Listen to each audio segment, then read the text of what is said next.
Anniversary, centennial. It's 150. We still call it a centennial, right? The 150th centennial of Canada, Centennial Day of Canada. 150 years. I remember on the 125th centennial, which is 25 years ago,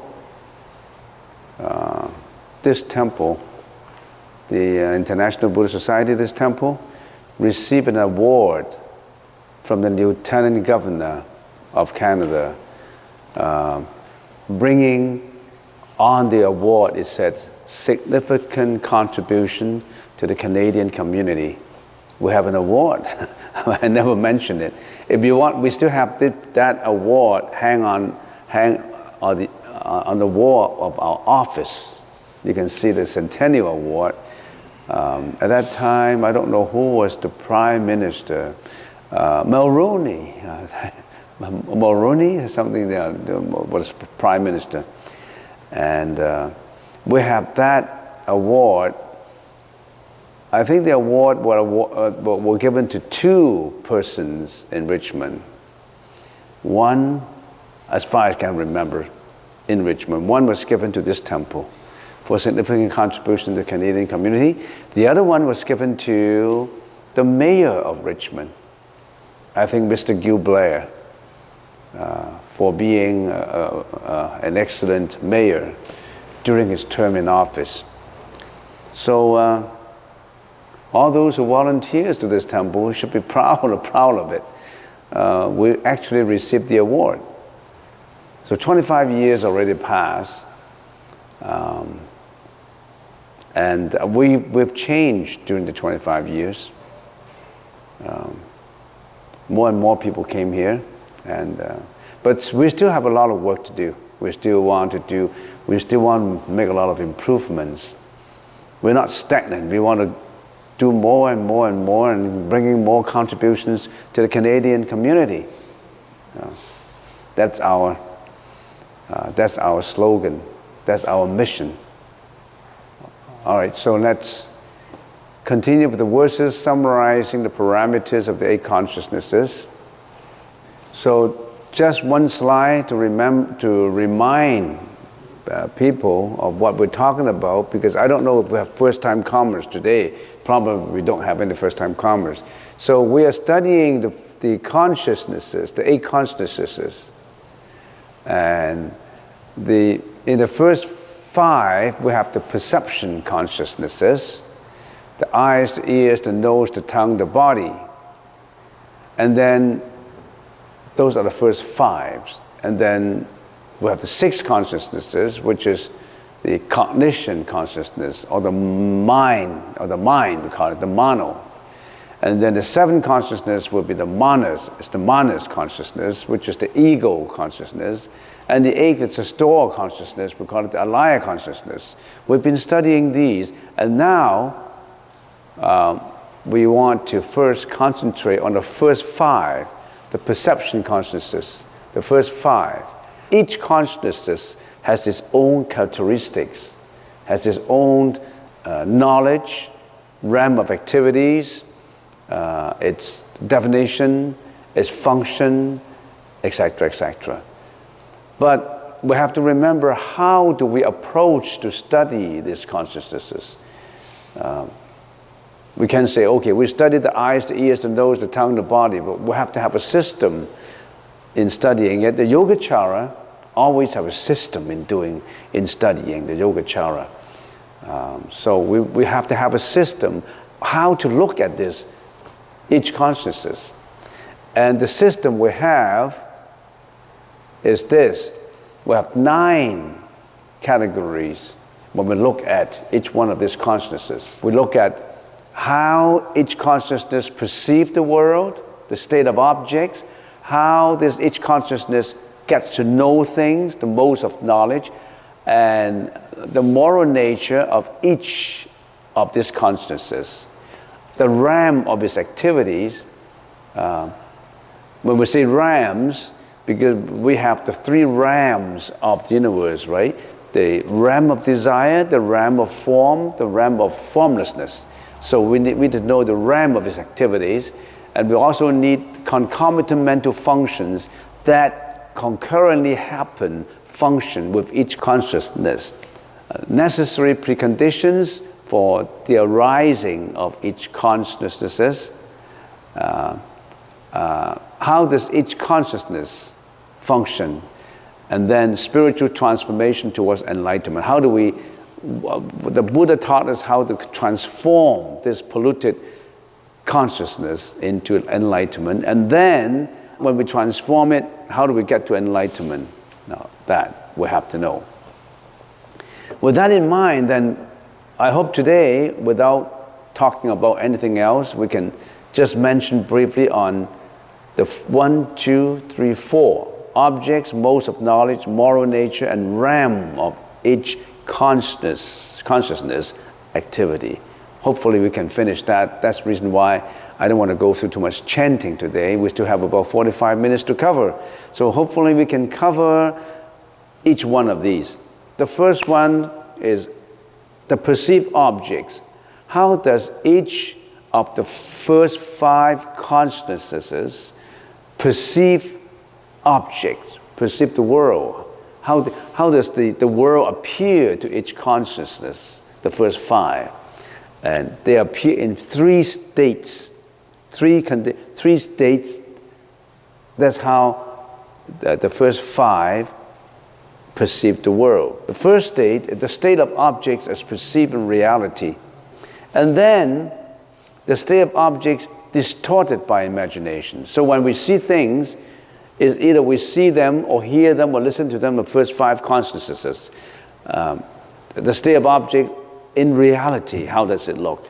The second state is you distort the reality. Your senses distort the reality. And then the third is the imaginary and illusory state of subject-object. These are the 3 states that we have to examine today. It's very academic, it's very philosophical, it's very psychological. Not just about worshipping, burning incense, that's not that, okay? Next one, modes of knowledge. How does each consciousness know things? By direct veridical perception, by inference, as a fallacy, or by knowing it through knowledge from saints and trustworthy sources. Third, how about the moral nature of each consciousness? Wholesome, unwholesome, or indeterminate?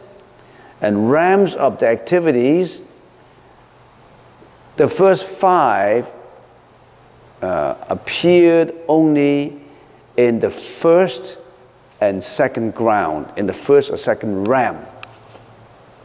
So there are 9 realms, but the first 5 consciousnesses function only in the first and the second realm. But we'll go through that. First ground or first realm, or first 5 consciousnesses. Second ground, nose and tongue do not function in there. Only the eyes, ears, and body function. When you get up to a higher level, your nose and your tongue, they do not function. Because the nose and tongue are too coarse to function, too crude to function. The higher level of consciousness, sentient beings, they don't use the nose and tongue. Only the lower level, like us. Only lower level. So this is what we're going to study today. Hopefully we can cover everything like in here in a systematic way. Okay, let's go to first the 3 states. The world can be perceived in 3 ways by our first 5 consciousnesses. All 3 states are involved in direct perception of the senses. The eyes, the ears, the nose, the body, and the tongue. That's what we're talking about. We're not talking about the mind yet. Remember, we're not talking about the mind yet. We're not talking about the ego consciousness, the 7 yet. We're not yet talking about the 8th. We only talk about the first 5. Okay, now what is the first state? The state of object as perceived in reality. The absolute reality as it is seen, heard, smelled, tasted, and touched here and now. As it is, as it appears it is. I'm looking at you. I'm looking at the computer. I'm looking at, as it appears now, a reality. I'm looking at reality with no distortion. They appear that way. I'm looking at Sam. I'm not going to say, he's not Sam, he's Cheng. His figure's distorted. No, I'm looking at Sam. Everybody knows that's Sam. I'm looking at everything in reality. This state is direct veridical perception only, devoid of discrimination, no distinction-making ability. I'm talking only about the first 5. I'm looking at this lantern. The shape appeared in my eyes. I didn't hear it because that's from the form. I didn't hear. This doesn't function. My eyes function. When I look at this lantern, the form appears as an image in my pupil. It is red, but there's no distinction in the first instant of looking. Only in the second instant of looking, when it interacts with my mental, with my mind, then I know it is red. The eyes itself does not know it's red. The eye only perceives the object. When you use the camera, you want to capture a shot of a scenery. The camera itself only functions as a perception, only take in the image. The camera won't say, this is a beautiful picture. The camera itself does not say it's a beautiful picture, it's winter, it's autumn, it does not make distinction. Only the mind does. So the state of object as perceived in reality is the state of objects of the first 5 senses. Like when you talk to me, when you yell at me, I listen to that yelling, my eardrum works, receive the sound, but my eardrum itself, that sense itself does not discriminate as to whether an anger is in there or the feeling is in there. It does not differentiate the feeling. Okay, the state of object is perceived in reality. Some people will say, how does it help me in my life? It helps you a lot. Because when the Buddha talks about consciousness, that should be in detail. That we know that there's a more powerful force behind the first 5 consciousnesses. The second state, the state of real objects distorted by imagination. What is seen, heard, smelled, tasted, and touched are real, but because we impose an imaginary existence upon our experiences of them, we come up with distorted images. For example, seeing an old hunchback man at night in a forest from a distance and thinks that he is a ghost. Since our mental constructs do not match reality, it is a distortion of reality due to false thinking and attachment of the ego. But it still contains a grain of reality, a real man, so it is called a distorted reality. Even this is very difficult to be understood by people who don't know about the Chinese language. But then sometimes I think the English express the meaning, I think, in a better way than the Chinese in this case. Because by looking at just those 3 words, 大势至, I don't understand what it's talking about. But by looking at the English explanations, sometimes it happens. Sometimes certain language express something better than other language. Sometimes it's vice versa. All right? So the state of real objects distorted by imagination. It's still something, there's some reality in it. You saw a man at night and you thought that's a ghost. It still carry a grain of reality. It's a man. Okay, so it's just a distorted image. The third is the imaginary or illusory state of subject-object. There's no reality in there. It just comes out from imagination. This state is not of reality. It is just imaginary or an illusion of the sixth consciousness. This state accepts the validity of the imaginary or the illusory object. For example, you think that happiness depends on driving a Ferrari, or the mirage as perceived in the desert is an oasis. There's no such thing as an oasis. It's just a mirage. And you think the rabbit has horns. How can rabbit has horns? Only cows have horns. Rabbits with those two ears, they're not horns. But you think rabbit has horns. It's out of imagination, out of illusion. So all our first five senses that perceive things in such a way, you either distort it or you work with the sixth consciousness and create imagination and illusion. You think you're being despised upon by people. You think, you imagine things. It's horrible sometimes the way you imagine things. It's horrible sometimes the way you look at illusory state of objects. And you believe it to be true. It's distorted. You believe it to be true. You look at it with tainted eyeglasses. And that brings you a lot of trouble. Your mind don't work as if your perception is the reality perception. So that's the reason why when we are meditating, we say, here and now. Remember, we have very famous meditator, teachers and masters and guru meditators and say, here and now. Don't think of anything else. You have to live and perceive reality. So that's, now, as far as we're talking about the state of objects that you perceive the world. Your first five senses perceive the world in three states, and that is inclusive of everything. In reality, with distortion, with imagination. That's how you perceive it. You perceive Mr. Chen, and you think that's Mr. Chen, but that's not Mr. Chen. There's someone that you don't know. So that is what? That's the second state. You distorted information. But with some reality, because that's a human, you think that's Mr. Chen. It's not Mr. Chen. You perceive a human, you look at him, and you immediately discriminated him by saying that this guy, he does not have a good face. He looks like a bad guy. He looks like a criminal. He looks like someone who's stealing something. But you distorted your information. The state of real object distorted by imagination. Or sometimes it's all in your imagination. That guy talked to me, he despised me. Or I'm useless. I have no value in me.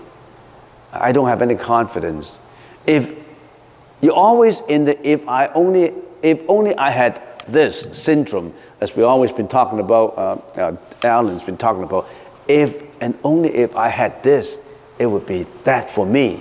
If only I can be more handsome, if I only can be taller, if I only can be richer, if only I have better education, you always crave, you always attach. That's how you perceive things, as the object of externalities. Remember, when you observe things with distortion, with imagination, with illusion, suffering comes. Mental afflictions come. Because you don't perceive things as they appear in reality. You distorted it.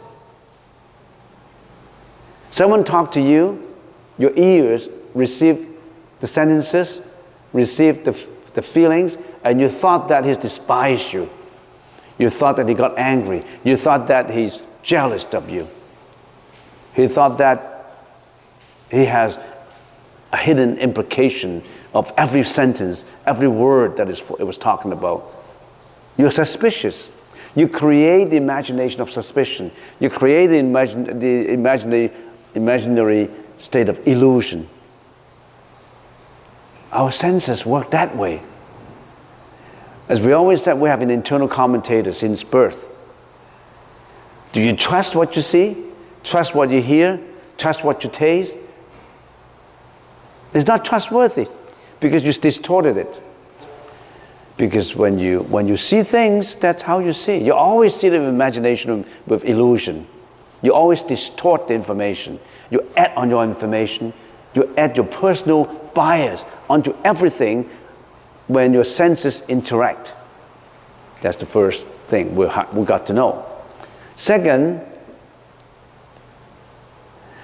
how does each one of our consciousnesses, the first 5, get to know things?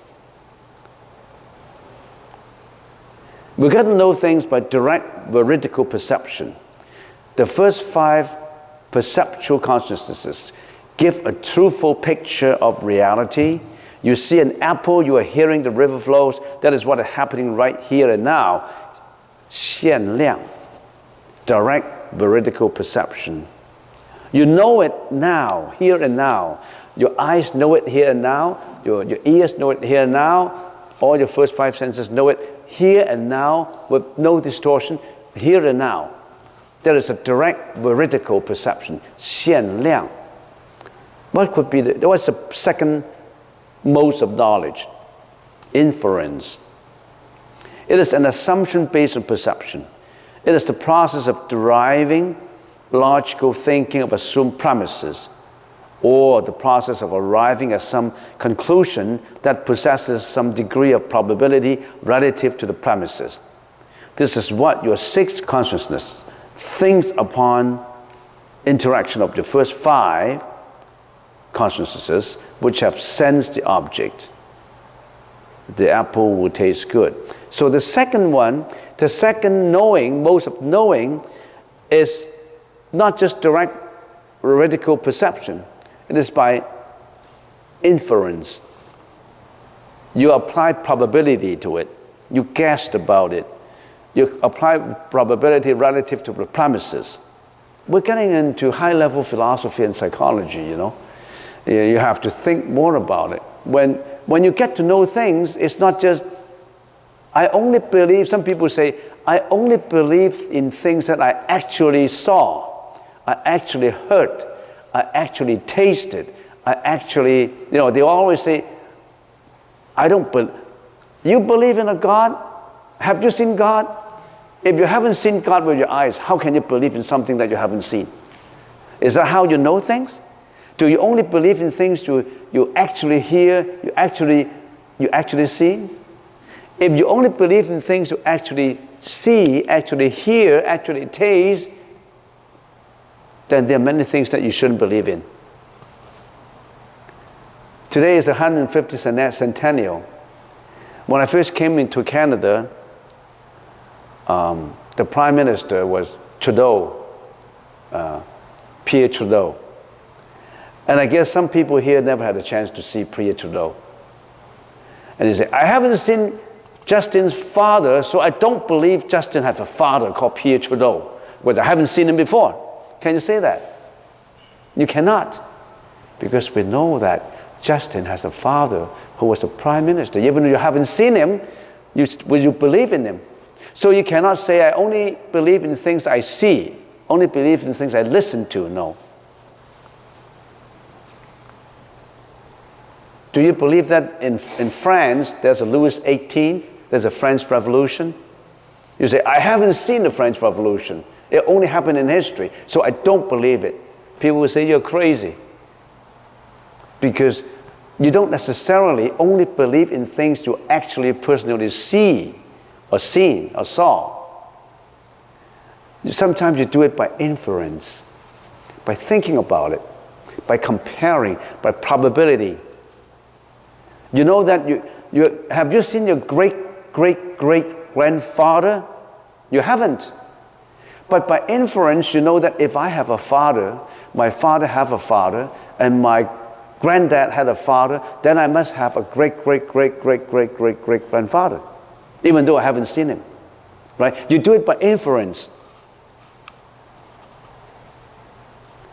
So you don't necessarily say, I will only believe it if I actually see it with my own eyes. Logically, if you say that, you have a logical problem. Sometimes you do believe in things, you do know things through inference. You agree? If you disagree, always raise your hand. If you don't raise your hands, that means you agree, right? It's very simple. If you disagree, raise your hand and challenge and say, no, I only believe in things I see. If you don't raise your hand, that means, this is logic, you know. If you raise your hand, then you disagree. Then you disagree. If you don't raise your hand, that means you agree, right? You inference. That's how you know things, not necessarily by direct veridical perception. You believe in things through inference also. Third, what happens if number 1 and number 2 is wrong? Say number 2. I believe in things through inference, through probability, assumptions, guessing. But what happens if my inference is wrong?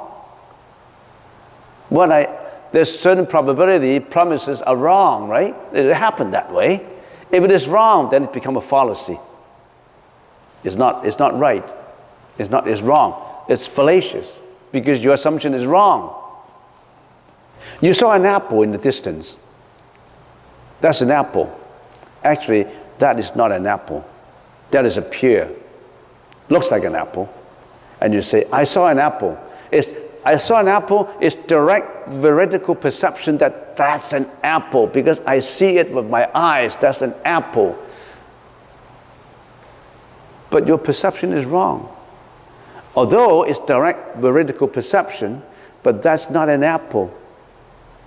That's a pear. So it could be wrong. In other words, the first one the 1 and 2 could be wrong. Don't say that you're always right. It could be right, it could be wrong. If it is wrong, it's fallacious. So these are three ways you are knowing something or you're trying to know something. Through direct veridical perception, through inference, and sometimes they're wrong, simply fallacious. And other than these 3, getting to know things by all these 3, there's another one that you should know about. Actually, there's 5, but mentioning 4 would be enough. Knowing from saints and trustworthy source. You get to know something, you don't necessarily have to see it with your own eyes. You don't necessarily have to think about it and doing an inference. And you don't have to guess whether it's right or wrong. Just someone you trust told you. My dad told me that I had a great-great-grandfather because I know my dad wouldn't cheated me with this. And in the history book about Canadian history, we knew that we started some time ago. We knew that there was a transcontinental railway, a CPR built that railway, and it was built in the early 1900s. And it was built by many people, and many people got killed, and many people dug up tunnels, and they spent a lot of time in building the transcontinental railway. But I haven't seen it, but I know everybody's talking about it. It was written in Canadian history. I trust Canadian history. I trust that book, that textbook.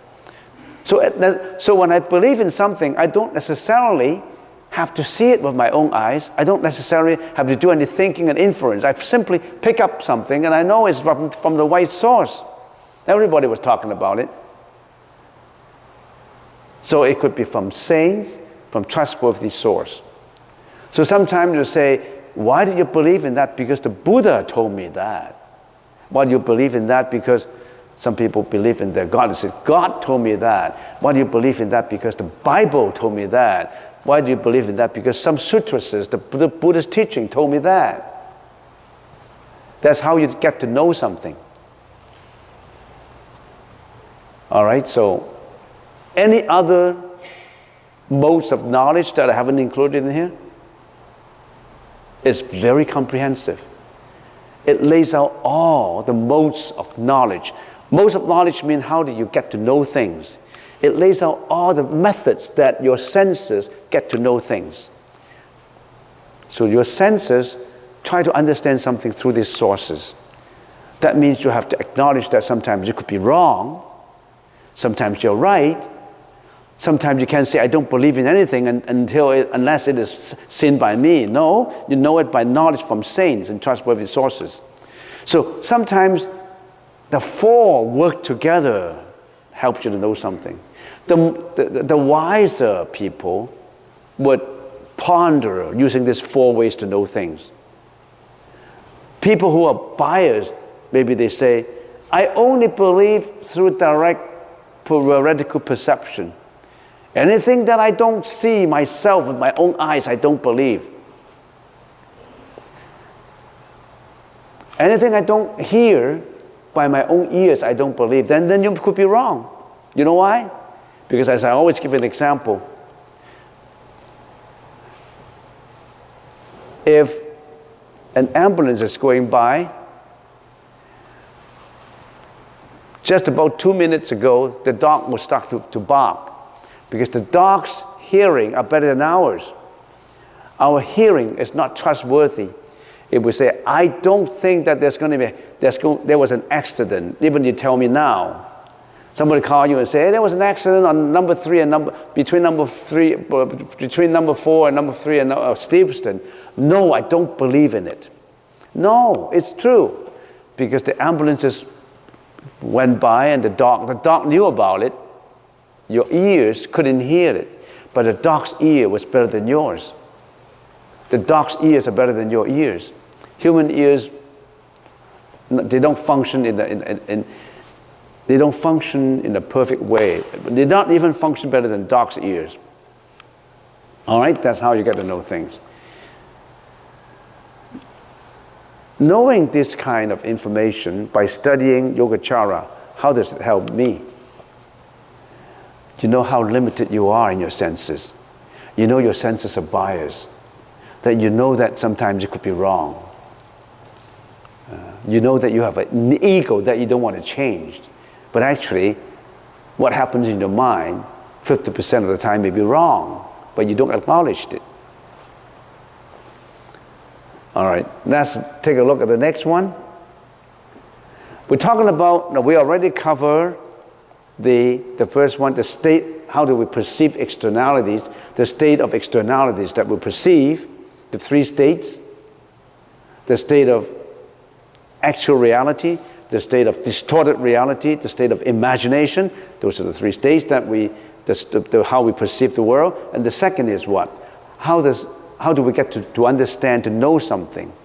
It's either by direct theoretical perception or by inference, or they could be fallacious, or by trustworthy sources. All right. Now we study the moral nature of each of our consciousnesses. None of the first 5 perceptual consciousnesses contain the potential for making moral distinctions. So each one is per se indeterminate. So in nature, but when it interacts with the 6 consciousnesses simultaneously and creates wholesome, unwholesome, or indeterminate deeds.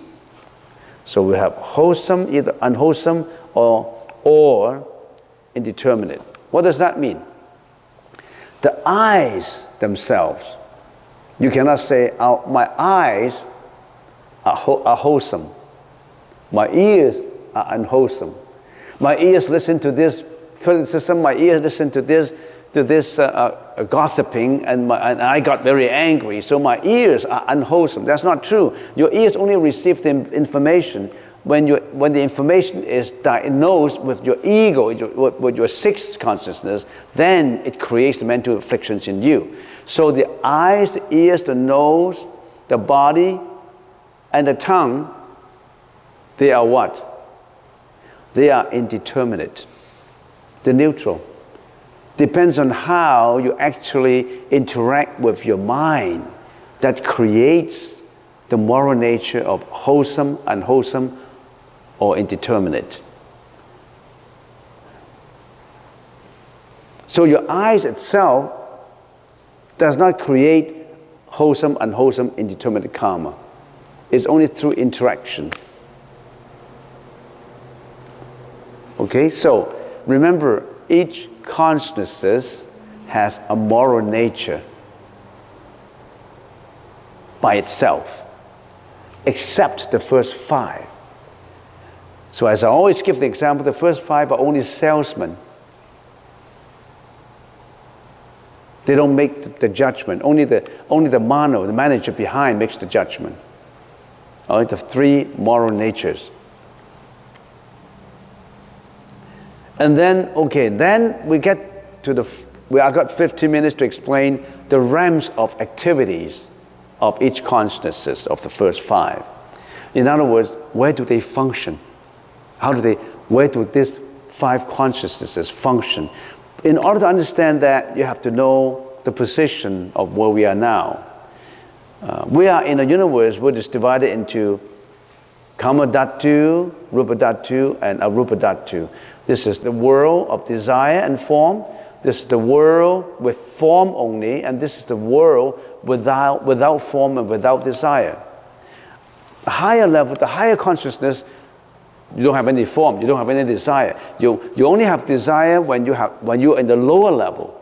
So in order to know where your consciousnesses function, you have to know where we stand. We stand in the first ground. This is the first ground, the first realm. The Devas realm, Asuras realm, humans, animals, ghosts, and hells. The Devas means heavenly beings. So this is the first realm or first ground. And we got the first dhyana, second, third, and fourth. This is the second realm. So the whole of this Kama Dhatu is the first realm. Plus 4 realm in here, 4 realm in here. So what's the total realm that sentient beings exist in 9 realms? The Buddha is already out. It's not classified as a ram. The Arahat and Pratyeka Buddha, they're already out, so they're not classified as a ram. The highest ram is the 9th ram, which is the 8th jhana. The jhana of neither consciousness nor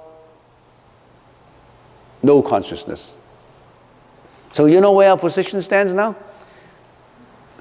You think human beings are the most intelligent? No. We're not the most intelligent according to the realm of activities. We are in the lower level. We are at the level of heavenly beings. Even heavenly beings, they are not the higher realm. They're still in this realm. Humans, animals, ghosts, or hell victims. So we have sufferings like rebirth, aging, sickness, death, departure, suffering arising from departure from beloved ones, suffering arising with living with hated ones, suffering arising from the 5 skandhas interaction. So we have all kinds of suffering and mental afflictions. And it's the first ground. And then the second ground will be the first dhyana. We call it the second ground.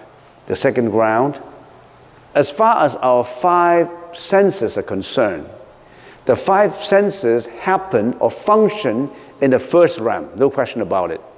Do you have the 5 senses? You have. Even heavenly beings. Heavenly beings, they live until 500 years, 1,000 years, 2,000 years, 3,000 years, longer. We only live up to 100 years. But heavenly beings, they live up to thousands of years, but they still are the lower level. So don't think about just going to heaven. Going to heaven is not an ultimate way to go. It's just much, much more happier than humans. So when we say, oh, when I die, I want to go to heaven, it's much better than humans, much better than animals, much better than ghosts, much better than the hell rams, but they're not the outer way to go, because after 5,000 years, 6,000 years of happiness, you still have to go back to reincarnation. So even the heavenly beings, they have the 8 consciousnesses. They have the 8 consciousnesses. Now in the second realm, which is the world with no desire,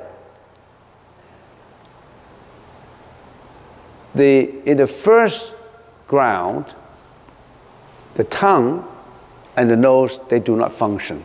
They don't need the tongue and the nose. When only lower animals need the tongue and the nose. Only lower animal needs the five senses. When you go higher and higher, you will see later that our consciousness is at a crude level. All right? Now this is just a preliminary explanation to you. You got to know these. I don't want to explain that in detail. How do you get to the first jhana, second jhana, third and fourth? We can't get into details, otherwise I can't finish. I only have 5 more minutes to go. So let's get back to the grounds, the realms on which the first 5 consciousnesses arise. We call it the 9 grounds. All right? Summarize it: the first ground, the second ground, third, fourth, 5, and up to the 9th ground. The 9 grounds.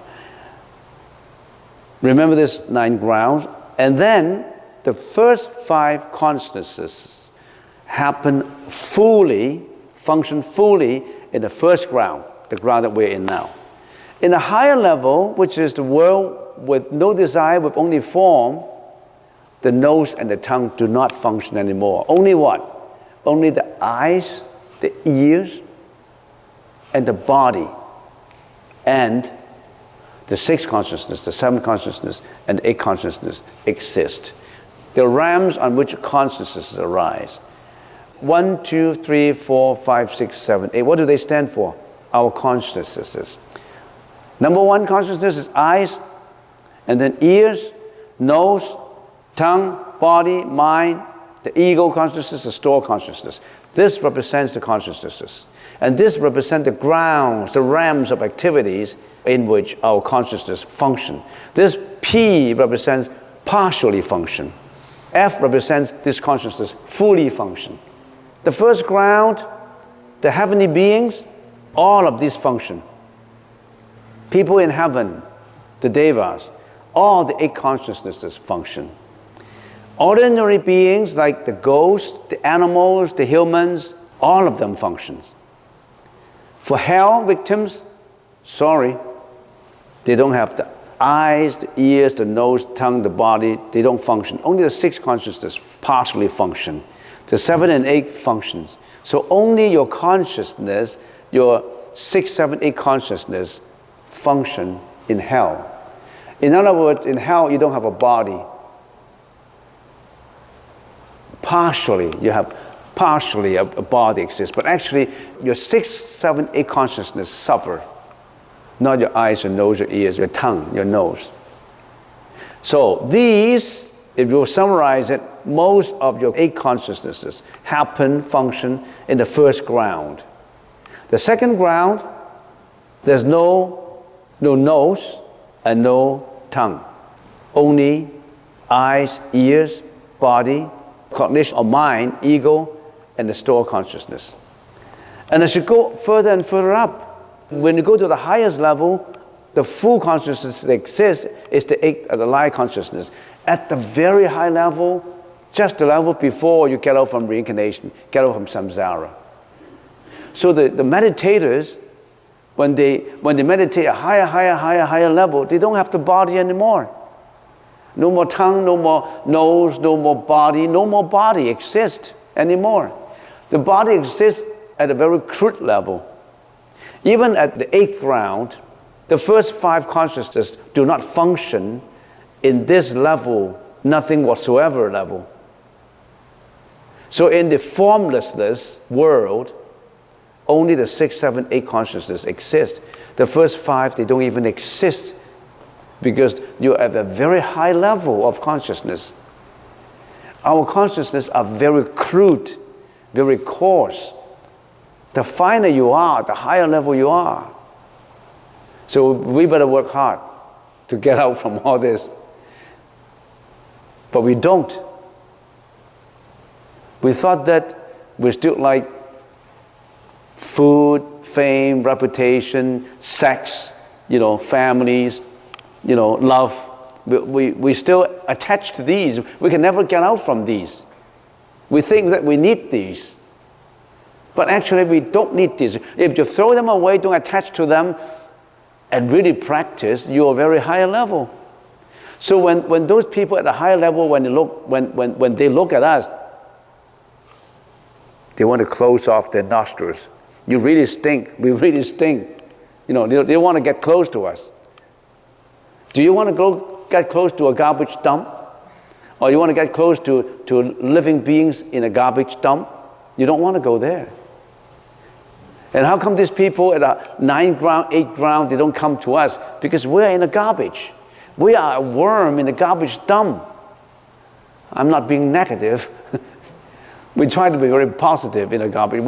I'm a positive worm in a negative garbage dump. That's what it sounds like. And every day we're living in a garbage dump, and we think we're okay. Everything we're involved with, a lot of mental afflictions. We're involved with killing, lying, sexual misconduct, drinking, intoxications, killing, everything. We're involved with everything that creates karma. We don't know about it. We're craving for fame, reputation, sexual misconduct. We're involved with everything that creates bad karma, that binds us in the garbage dump. We can't get out of it. Only the very wise could get out from it. First of all, only the wise people, I'm not praising myself, who wanted to be a monk or a nun.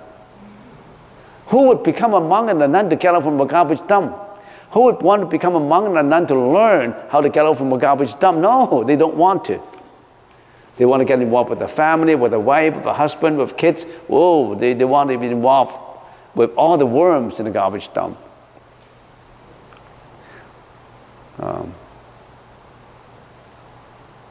Do you want to learn how to get out from a garbage dump?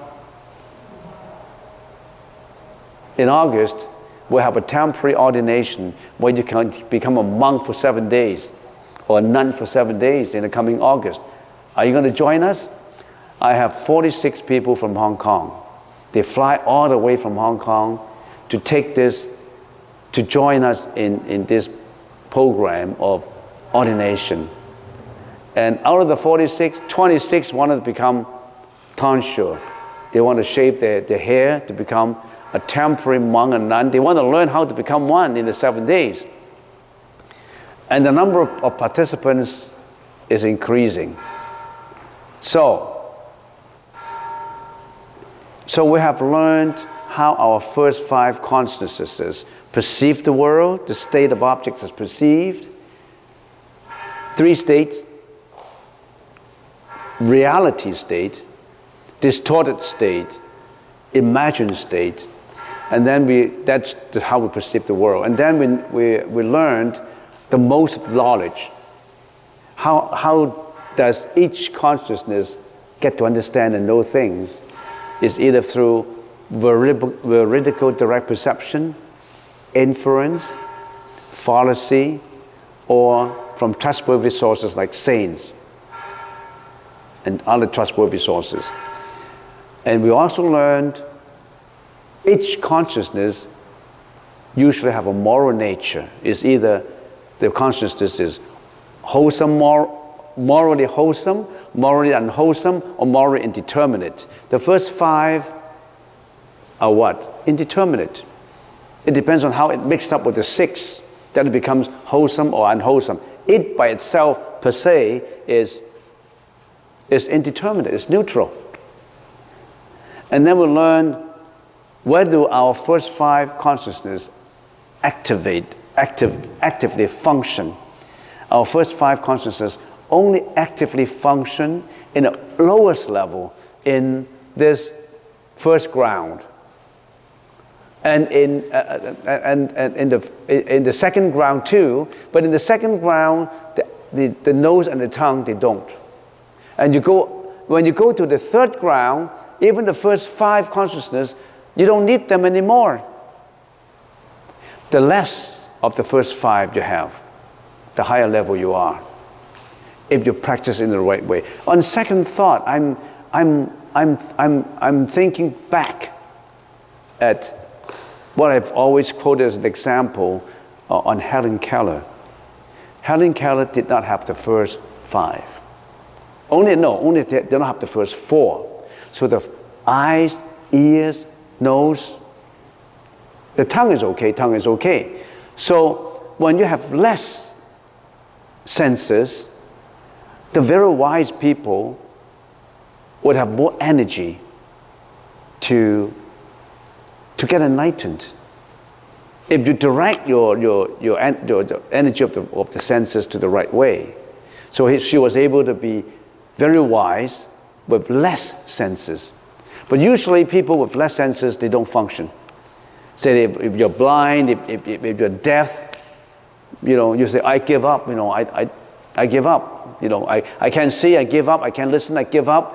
When you give up, then nothing comes true. But when you don't give up, then you conjure, when you concentrate in your attention, your energy into what you're good at, maybe it turns out to be, turn out to be much better than everybody else. Any question up to now? So I have covered the first four. I still have others. So we do it in a very systematic way. The first five are very simple consciousnesses. When you get to the 6, 7, and the 8, they become extremely complicated. If you do not know what I'm talking about now, you may as well don't need to come later, because it's getting more and more complicated. It's getting deeper and deeper into consciousness that you may not know what I'm talking about. I've spent 40 years to study this. And some of this I'm still searching for it. It gets very complicated. I don't know how these ancient people can have so much intelligence getting into details like this. I'm amazed at how Azanga and Vasubandhu, could have written something like this and it's still passed down from one generation to the next.